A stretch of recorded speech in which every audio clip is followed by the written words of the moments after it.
Olá! No nosso último vídeo, nós deduzimos essa expressão mostrada aqui embaixo. Essa expressão ela indica como é que podemos transformar a representação de um dado vetor no referencial zero, um referencial inercial, para um vetor em um novo referencial, o referencial 1.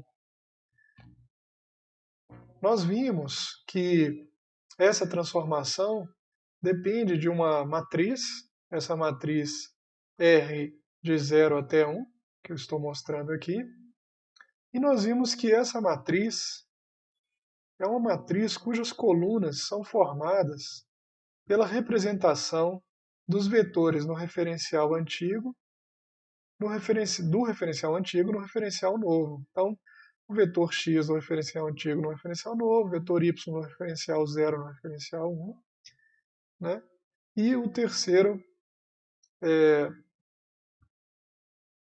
eixo do referencial antigo, o eixo z, representado no referencial 1. E nós vimos, né, para o caso particular desse exemplo, em que eu tenho um referencial 1 obtido a partir do referencial 0 através de uma rotação de um ângulo ψ em torno do eixo z, nós até escrevemos, né, explicitamos quais eram essas representações dos eixos x, y e z do referencial 0 no referencial 1. Entretanto, né, como nós já dissemos antes, o que nos será mais útil é, de fato, obter, a partir da representação da posição de um ponto material P em um referencial qualquer, qual é a sua representação no referencial inercial, referencial 0. Então, nós queremos obter, de fato, a inversa dessa matriz R01. Ora, mas essa inversa é uma matriz que leva do referencial 1 para o referencial 0. Então, de fato, nós podemos denotá-la dessa maneira. A inversa dessa operação de mudança de coordenadas, ela pode ser chamada de mudança de coordenadas que leva do referencial 1 para o referencial 0. Por uma questão de simetria, né, e lembrando da nossa dedução anterior, a gente espera que essa matriz, a inversa, seja formada exatamente pelas representações do referencial antigo, dos eixos do referencial antigo, no novo referencial. Então a gente tem uma estrutura muito semelhante. Nós temos aqui o eixo y1 do referencial 1, representado no referencial 0, e o eixo z1 do referencial 1, representado no referencial 0. Né? Essa seria a inversa natural da matriz. E vamos relembrar algumas propriedades interessantes dessa matriz inversa. Notem o seguinte, que quando nós escrevemos a matriz que permite a transformação da representação do referencial 0 para o referencial 1, cujas colunas são formadas pelos vetores do referencial 0 representados no referencial 1, a representação, por exemplo, de x0 no referencial 1, ela pode ser construída assim. A componente x ela é a projeção na direção x1 do eixo x0. A componente y é a projeção no eixo y1 do vetor x0. E a componente z é a projeção do vetor x0 no eixo z1. De fato, foi assim que a gente escreveu.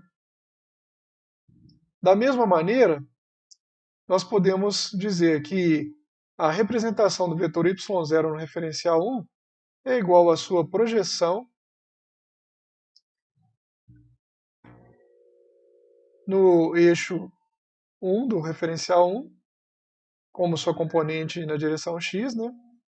A projeção desse vetor no eixo y do novo referencial e a projeção desse vetor no eixo z do novo referencial. Também podemos escrever assim. Aqui eu estou escrevendo as projeções usando essa notação de produto interno ou produto escalar entre dois vetores. Nós sabemos, né, que dois vetores quaisquer, U e V, o produto escalar deles é um número real que é dado pela norma do primeiro vetor vezes a norma do segundo vetor vezes o cosseno do ângulo entre eles. Vou chamar esse cosseno aqui de θ. Né? Como todos os nossos vetores de ambos os referenciais são vetores unitários, as normas, né, são iguais a 1, então o que nós temos aqui são os cossenos dos ângulos entre o vetor x0 e o vetor x1, entre x0 e y1, entre x0 e z1. Né? Ou seja, nós podemos escrever essa matriz de transformação como matriz de chamados cossenos diretores. Da mesma maneira, finalmente, né, a representação do eixo Z0 no novo referencial pode ser construída usando os produtos escalares, os produtos internos do vetor Z0 do referencial antigo com os vetores x, y, z do novo referencial.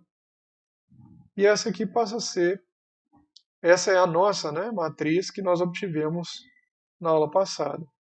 Ora, mas se a nossa matriz, a inversa dessa matriz, que é essa daqui, ela também é construída utilizando as representações dos vetores do referencial 1 no referencial 0, nós também podemos escrever, né, para essa matriz o seguinte: um resultado muito similar ao que já escrevemos para a matriz que permite a transformação de 0 para 1. Então, a matriz que permite a transformação do referencial de representações no referencial 1 para representações no referencial 0, ela vai ter uma estrutura muito semelhante. Só que agora eu vou representar o referencial 1 no referencial 0 usando as projeções, portanto, do eixo x1 no eixo x0 para construir a primeira coluna, né, e do eixo x1 no eixo y0. Ou seja, estou projetando, né, pensando nas projeções do eixo x do referencial 1 nos eixos do referencial 0. E podemos fazer exatamente o que fizemos antes. Notem uma coisa muito interessante que a gente pode observar aqui agora. Vejam que as colunas da matriz R10 correspondem às linhas da matriz R01. Né? Cada uma dessas linhas, por exemplo, vamos pegar aqui a primeira linha, essa primeira linha, a ela corresponde essa coluna. Isso acontece porque o produto escalar, ou produto interno, ele é comutativo. Ou seja, não importa que nós utilizemos uma ordem diferente, aqui, ao invés de usarmos o produto de U por V, usarmos o produto de V por U, nós vamos obter o mesmo resultado. Da mesma maneira, nós podemos mostrar isso para todas as outras colunas. Assim, fica claro que a matriz que podemos utilizar para obter a representação de um vetor no referencial 0 a partir da representação desse mesmo vetor no referencial 1, ela corresponde à transposta da matriz original. Então vejam que interessante.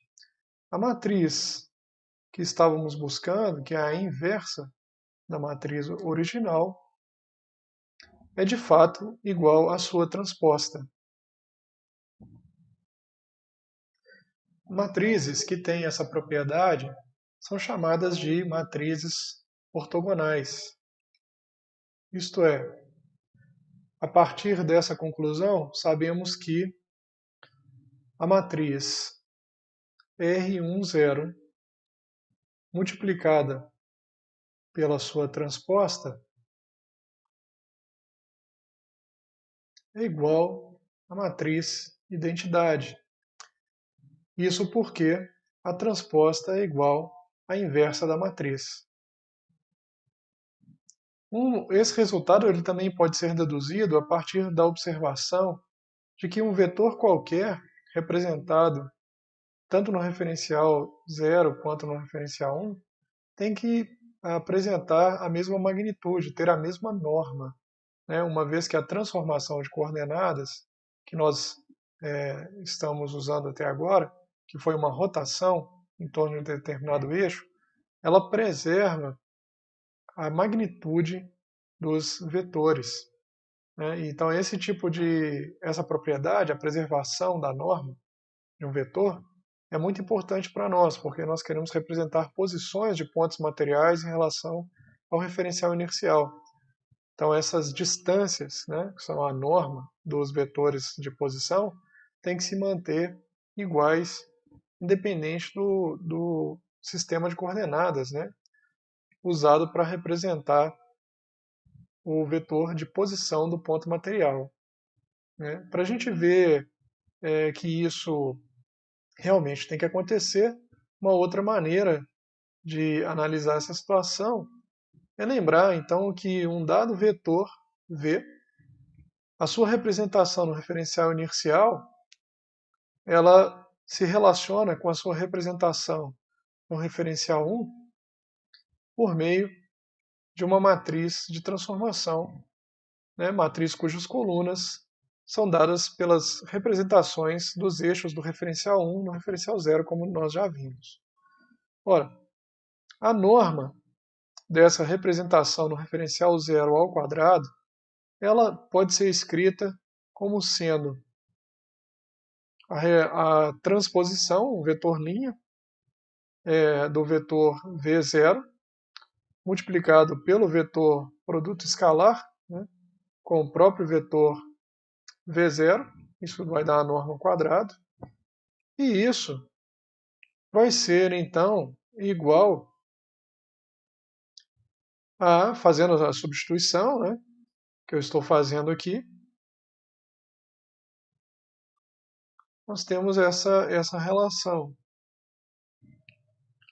Lembrando da propriedade de transposição de matrizes, isso significa, então, que esse cálculo é igual à representação no referencial 1, transposta, multiplicado pela matriz de transformação transposta, vezes a própria matriz, vezes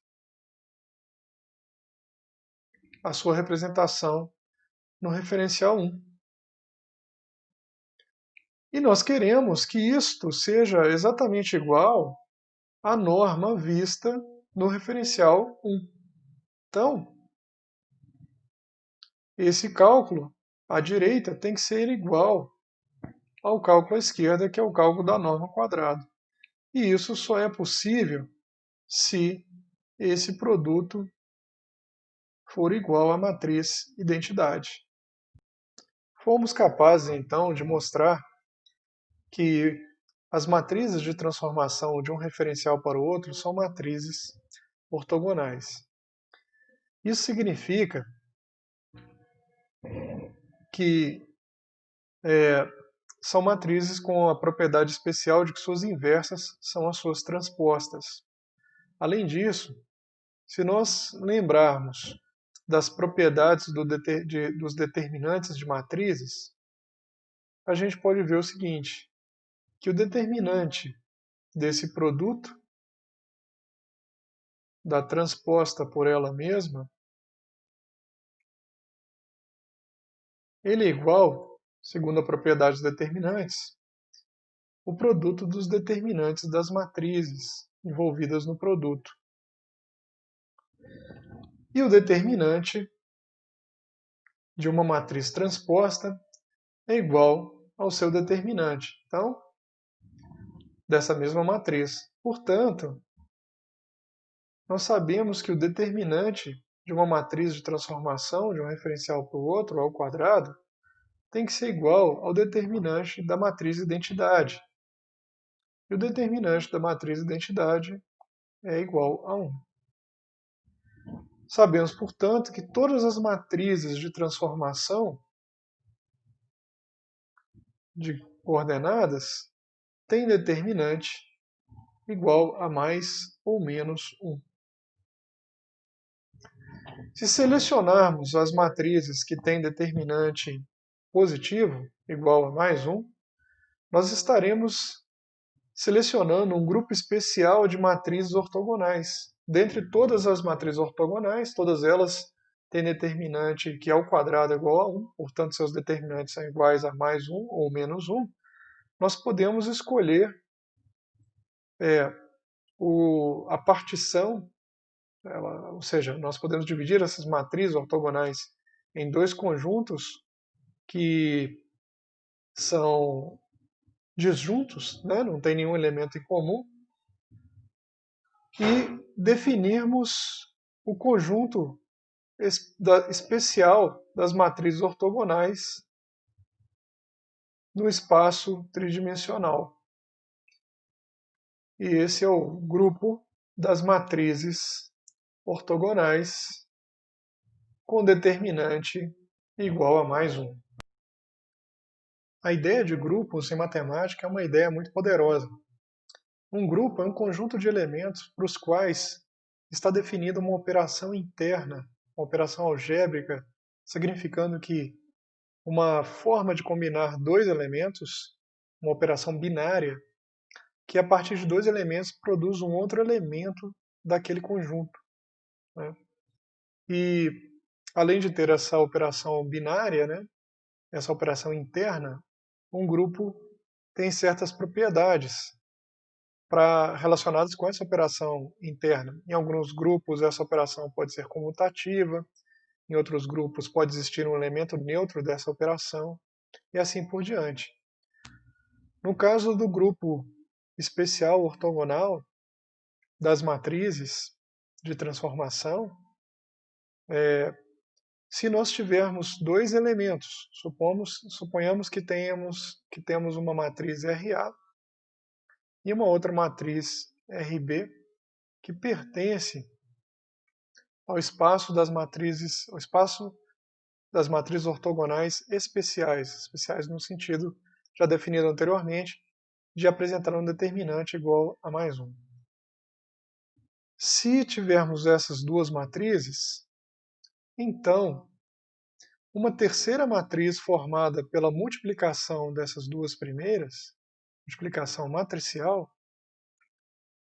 também irá pertencer a esse espaço de matrizes especiais ortogonais.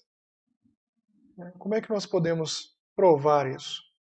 Mostrando que, para essa matriz, que é o resultado da multiplicação de duas matrizes, o produto da sua transposta por ela mesma também será a matriz identidade.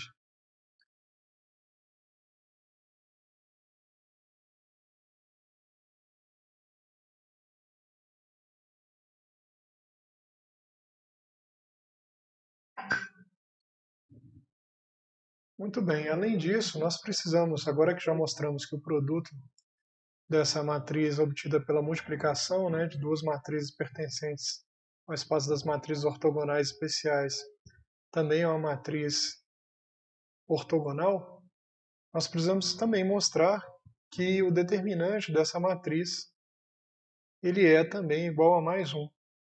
Mas, novamente, né, o determinante do produto de duas matrizes é igual ao determinante, o produto dos determinantes, né, das matrizes. Como cada uma delas tem um determinante mais 1, o determinante da matriz RC também será mais 1. Então, por conta dessas duas propriedades, essa daqui e essa daqui, nós podemos dizer, sem sombra de dúvida, que provamos que a matriz RC pertence ao espaço das matrizes especiais ortogonais, né? E assim, então, o produto de duas matrizes passa a ser a operação interna desse grupo. Essa noção ela é muito importante. A título de ilustração, suponham que eu considero o produto de três matrizes, RA vezes RB vezes RC, sendo que todas elas, RA, RB e RC, pertencem ao espaço ortogonal especial de matrizes, né? Obviamente, pela propriedade que nós acabamos de mostrar, esse produto aqui produz uma matriz, vamos chamar ela de BC, que pertence a SO3. E o produto dessas duas matrizes, RA vezes RBC, como nós acabamos de provar, também será uma matriz que pertence a SO3. E isso é verdade, né? É fácil generalizar isso para qualquer produto de matrizes pertencentes a SO3. O elemento neutro dessa operação, a título de curiosidade, é uma matriz de transformação que não faz transformação nenhuma, né? O elemento neutro